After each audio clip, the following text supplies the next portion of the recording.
आज आपण हळीवचे लाडू बनवतो। ही हळी व्यवस्थित साफ करून घ्या। आता ती चांगली हलक्या मंद आचेवरती भाजून घ्या। घाई करू नका, व्यवस्थित भाजून घ्या ती मंद आचेवरती। आपली हळीव भाजलेली आहे। आता ही एका पातेल्यात घेऊन त्याच्यावर गरम दूध घालूया आपण।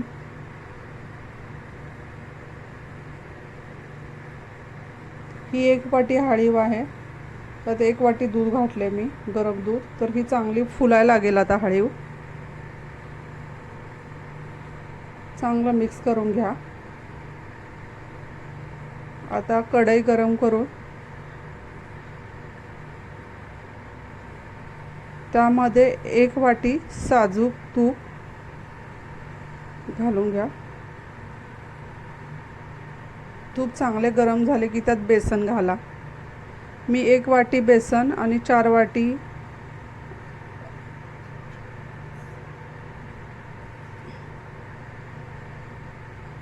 एक वाटी हळीव आणि 4 वाटी बेसन घेतलं होतं। थोडं कमी जास्त झालं तर काही हरकत नाही। मंद आचेवरती गुलाबी रंग येईपर्यंत बेसन नीट भाजून घ्या। गॅस फास्ट करू नका, नाहीतर खालून बेसन जळण्याची शक्यता असते।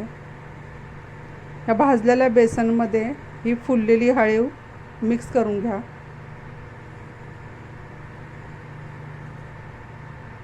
ही पहा, तुम्ही बघू शकता हळीव चांगली फुलली आणि सुकली पूर्ण ती दुधात।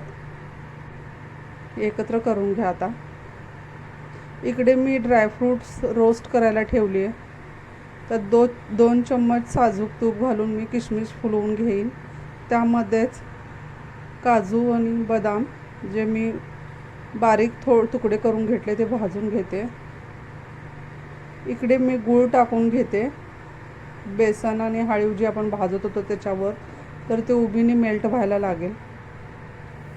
तुम्हाला गोड जितकं पाहिजे तितका तुम्ही गूळ टाकू शकता। हे भाजलेले ड्रायफ्रूट्स मिक्स करूया।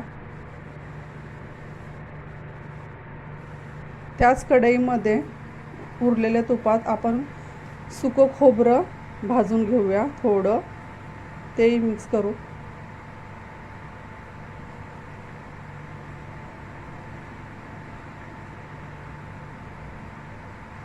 आता हे सर्व एकत्र करूया व्यवस्थित। मी कमीच गूळ वापरला आहे, कारण आम्ही कमी गोड खातो।